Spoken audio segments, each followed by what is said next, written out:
Welcome to back to coaching में आपका स्वागत है। आज के वीडियो में राष्ट्रीय आय सह मेधा छात्रवृत्ति परीक्षा के लिए NMMS exam special model set 5 discuss करेंगे। इससे पहले हम लोग मॉडल सेट 1, 2, 3 और 4 डिस्कस कर चुके हैं। अगर अभी तक आपने वीडियो नंबर 1 से लेकर के 4 तक नहीं देखे हैं तो चैनल के प्लेलिस्ट में या वीडियो के डिस्क्रिप्शन में लिंक दिया गया है, जाकर देख सकते हैं। अगर अभी तक आपने मेरे YouTube channel back to coaching को सब्सक्राइब नहीं किए हैं तो सब्सक्राइब कर लीजिए, क्योंकि यहाँ ऐसे ही ज्ञानवर्धक वीडियो लाता रहता हूँ। तो चलिए शुरू करते हैं क्वेश्चन नंबर 41 से। देखिए यहाँ पर इससे पहले हम लोग क्वेश्चन नंबर 40 तक डिस्कस किए थे।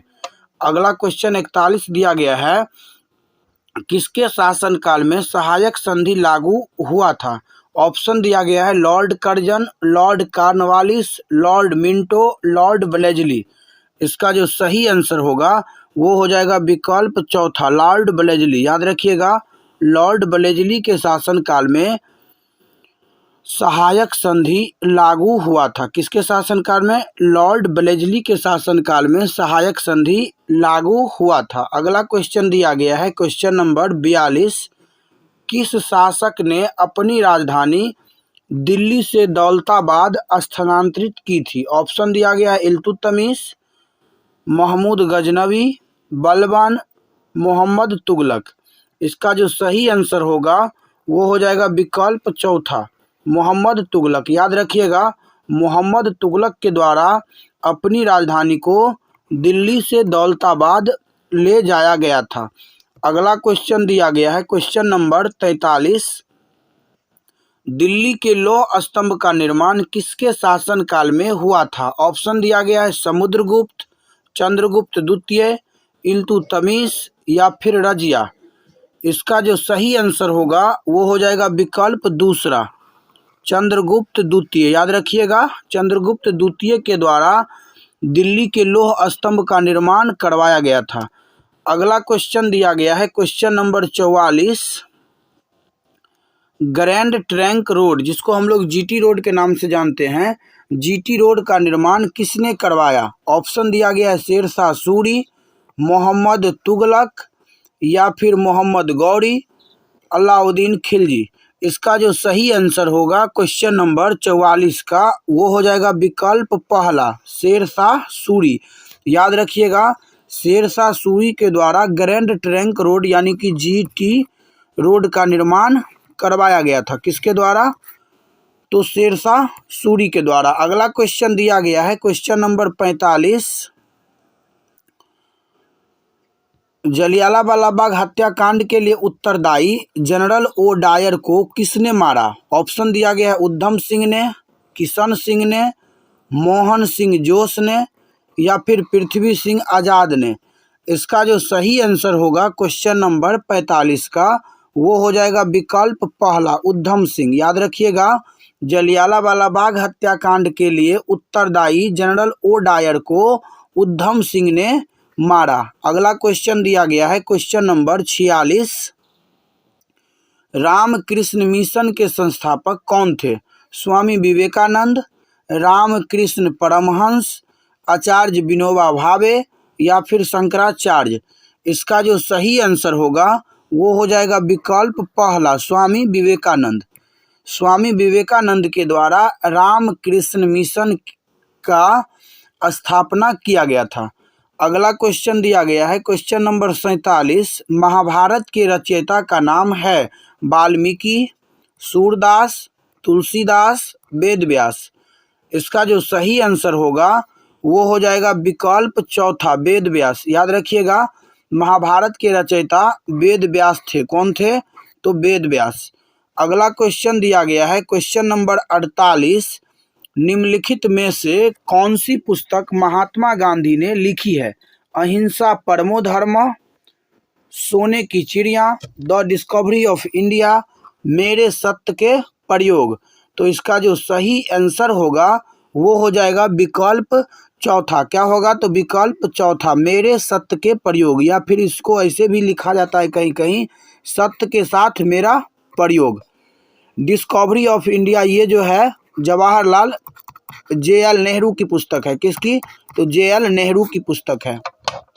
अगला क्वेश्चन दिया गया है क्वेश्चन नंबर 49, मोहम्मद गौरी के आक्रमण के समय दिल्ली का शासक कौन था? क्वेश्चन नंबर 49 दिया गया है, मोहम्मद गौरी के आक्रमण के समय दिल्ली का शासक कौन था? महाराणा प्रताप, पृथ्वीराज तृतीय चौहान, रजिया सुल्तान, इल्तुतमिश। इसका जो सही आंसर होगा वो हो जाएगा विकल्प दूसरा, पृथ्वीराज तृतीय चौहान। अगला क्वेश्चन दिया गया है क्वेश्चन नंबर 50, रामानंद के मुख्य शिष्य कौन थे? तुलसीदास, रहीम, सूरदास, कबीरदास। इसका जो सही आंसर होगा वो हो जाएगा विकल्प चौथा, कबीरदास। कबीरदास के गुरु कौन थे? रामानंद। और रामानंद के मुख्य शिष्य कौन थे? तो कबीरदास। अगला क्वेश्चन दिया गया है क्वेश्चन नंबर 51, शाहजहां ने ताजमहल किसकी स्मृति में बनवाया? तो यहाँ से तो एक क्वेश्चन ये बनेगा कि ताजमहल किसके द्वारा बनवाया गया था? तो आंसर हो जाएगा शाहजहां। अब अगला क्वेश्चन दिया गया है कि शाहजहां ने ताजमहल किसकी स्मृति में बनवाया? जोधाबाई, नूरजहां, मुमताज, या फिर जीजाबाई। इसका जो सही आंसर होगा वो हो जाएगा विकल्प तीसरा, मुमताज। याद रखिएगा, शाहजहां मुमताज के याद में ताजमहल बनवाया था। अगला क्वेश्चन दिया गया है क्वेश्चन नंबर 52, बंगाल का प्रथम गवर्नर जनरल था लॉर्ड कैनिंग, वारेन हेस्टिंग्स, या फिर लॉर्ड डलहौजी, या फिर लॉर्ड ब्लेजली। इसका जो सही आंसर होगा वो हो जाएगा विकल्प दूसरा, वारेन हेस्टिंग्स। कौन हो जाएगा? तो वारेन हेस्टिंग्स। अगला क्वेश्चन दिया गया है क्वेश्चन नंबर 53, प्रथम पेशवा था बालाजी बाजीराव, बालाजी विश्वनाथ, बाजीराव प्रथम, इनमें से कोई नहीं। इसका जो सही आंसर होगा वो हो जाएगा विकल्प दूसरा, बालाजी विश्वनाथ। प्रथम पेशवा कौन था? बालाजी विश्वनाथ। अगला क्वेश्चन दिया गया है question number 54, Lord William Bentinck का कार्यकाल था 1828 से 1836 तक, 1828 से 1835 तक, 1830 से 1835 तक, 1825 से 1832 तक। इसका जो सही आंसर होगा वो हो जाएगा विकल्प दूसरा, 1828 से 1835 तक। कब से कब तक? 1828 से लेकर के 1835 तक ये जो है कार्यकाल लॉर्ड विलियम बेंटिक का था। किसका था? लॉर्ड विलियम बेंटिक का था। अगला क्वेश्चन दिया गया है क्वेश्चन नंबर 55, 10 मई 1857 में प्रथम सैनिक विद्रोह का प्रारंभ हुआ झांसी से, कानपुर से, मेरठ से, या फिर सूरत से। तो इसका जो सही आंसर होगा क्वेश्चन नंबर 55 का वो हो जाएगा विकल्प तीसरा, मेरठ से। याद रखिएगा, 1857 की क्रांति 10 मई 1857 को मेरठ से शुरू हुआ था, जिसे सैनिक विद्रोह का नाम दिया गया। अगला क्वेश्चन दिया गया है क्वेश्चन नंबर 56, अंग्रेजों से लड़ते हुए अल्फ्रेड पार्क में शहीद होने वाला क्रांतिकारी कौन था? चंद्रशेखर आजाद, भगत सिंह, वीर सावरकर, या फिर सुखदेव। इसका जो सही आंसर होगा वो हो जाएगा विकल्प पहला, चंद्रशेखर। याद रखिएगा, अंग्रेजों से लड़ते हुए अल्फ्रेड पार्क में चंद्रशेखर आजाद शहीद हो गए थे। अगला क्वेश्चन दिया गया है क्वेश्चन नंबर 57, शेरशाह ने किसको हराकर दिल्ली पर अधिकार जमाया? हुमायूं, जहांगीर, नादिर शाह, इनमें से कोई नहीं। इसका जो सही आंसर होगा वो हो जाएगा विकल्प पहला, हुमायूं। याद रखिएगा, शेरशाह जो है हुमायूं को हरा करके दिल्ली पर अधिकार जमाया था। अगर पूछा जाए हुमायूं किस वंश का था तो ये हो जाएगा मुगल वंश का। अगला क्वेश्चन दिया गया है क्वेश्चन नंबर 58, हर्षवर्धन के समय कौन विदेशी भारत आया? Megasthenes, when Tsang, Ibn Battuta या फिर फाहियान। इसका जो सही आंसर होगा वो हो जाएगा विकल्प दूसरा हुएन त्सांग। याद रखिएगा, हर्षवर्धन के शासनकाल में हुएन त्सांग जो है ये भारत आया था।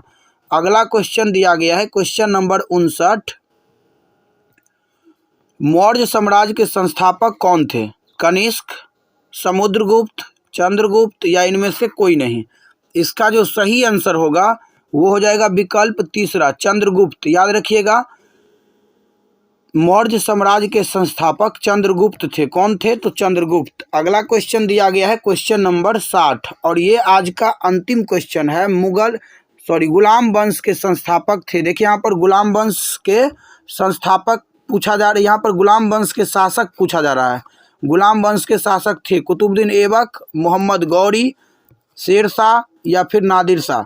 यहाँ पर 4 शासक का नाम दिया गया है। इसमें एक शासक है जो गुलाम वंश से है, बाकी 3 हैं जो गुलाम वंश से नहीं है। तो वो चुनना है जो गुलाम वंश से थे। क्वेश्चन का ऑप्शन है कुतुबुद्दीन ऐबक, मोहम्मद गौरी, शेरशाह या नादिर शाह। इसका जो सही आंसर होगा वो हो जाएगा विकल्प पहला कुतुबुद्दीन ऐबक। कुतुबुद्दीन ऐबक जो थे वो गुलाम वंश के शासक थे। बाकी ये 3 जो दिया गया है ये तीनों में से एक भी जो है गुलाम वंश के शासक नहीं थे, इसीलिए इसका सही आंसर हो जाएगा विकल्प पहला।